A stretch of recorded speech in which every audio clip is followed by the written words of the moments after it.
पुणी थरे गोटे नुआ भिडियो नहीं आसी जोड़ार के डिस्कसन कर इंटरनाल आसेसमेंट 3 रे आसुथिबा तुमर विज्ञानर समस्त प्रश्नगुड़िक तो आशा करुच्ची पिला माने पूर्वर मध्य जतिय सब विषय रे भिडियो गुड़ी प्रोवाइड कर दिया जाए समस्ते भल भाव देखी नहीं थे एवं प्रस्तुत हो जाइए। जो माने नुआ अच्छा निश्चित से माने सब्सक्राइब करी नोटिफिकेशन ऑन कर नहीं थे जो माने जानना सांग मान सहित टिके शेयर कर नहीं थे। तो पिला माने आज देखिबा जे विज्ञानर तुमर कौन कौन प्रश्न गुड़िक इंटरनल असेसमेंट 3 रे आसी जोड़ा कि आमर ऑलरेडी परीक्षा सरी जाइए। तो डिस्कशन करिबा समस्त टिके भल भाव अटेंड कर नब। क्वेश्चन आसी पिला माने समस्त टिके ध्यान देवा। क्वेश्चन आसी कौन मेंडेलिवकर पर्याय सारणी एवं आधुनिक पर्याय सारणी मध्य थिबा सामंजस्य गुड़िक एवं पार्थक्य गुड़िक आमे विवरणी प्रदान करिबा। तो आशा करुच्ची 4 नंबर प्रश्नटी संपूर्ण रूपे परीक्षा कंडक्ट हो सारी आमर ये। तो निश्चित रूपे जो माने प्रस्तुत होना से माने भल भाव टिके प्रस्तुत हो बुझीपार समस्ते। तो एठी आमे तमर समस्त उत्तर सहित जोड़ा कि क्वेश्चन उत्तर सहित संपूर्ण रूपे जेपरी 4 ରୁ 4 मार्क आसो नहीं आसु तुम जो माने जानना से माने टिके सांग मान सहित शेयर करनियंतु।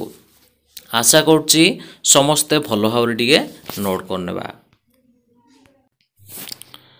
तो बीटी 1 देखि पारुछ समस्ते मेंडेलिवक पर्याय सारणी रे प्रस्तुत करिया समय से कौन करथिले 3टी मौलिक आविष्कृत करथिले बा 63टी मौलिक आविष्कृत करथिले जोड़ा कि 2 नंबर बिटर लिखिं कौन मेंडेलिव कौन हो पारमाणिक वस्तुतर वर्धित क्रम अनुजाई पर्याय सारणी सजाइले।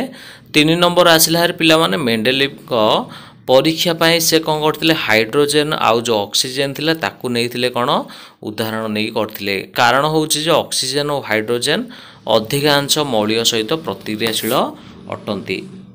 आशा करुच्ची पिला माने निश्चित रूप से आधुनिक आउ जो कौन थिला ना आधुनिक पर्याय सारणी मेंडेलिवकर पर्याय सारणी और आधुनिक पर्याय सारणी खाली पार्थक्यटा आम ये दर्शाया पड़ो। तो मेंडेलिव कौन कौन नहीं आउ आधुनिक पर्याय सारणी रे कौन कौन आसीथिला तो कौन कौन पार्थक्य अच्छी आउ सामंजस्य अच्छी। क्वेश्चनटा बुझा इंपोर्टेंट समस्ते प्रथम क्वेश्चनटा बुझे तापर आम आंसर लिखा ना संपूर्ण रूपे कौन हो फॉल्स हो बुझीपार। तो निश्चित ये आम लिखा जे समस्त सामंजस्य गुड़िक एवं पार्थक्य कौन कौन अच्छी आमर आधुनिक आ मेंडेलिवक पर्याय सारणी मध्य।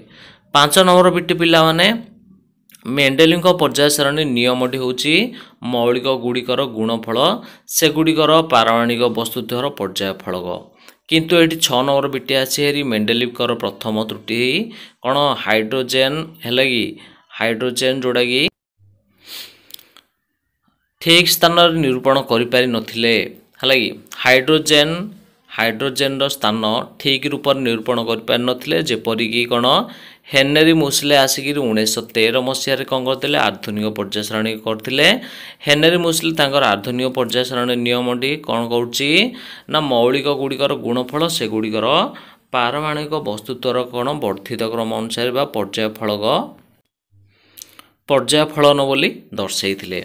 से परमाणु गुड़ी को वर्धित क्रम सजाई आधुनिक पर्याय सारणी आविष्कृत करथिले।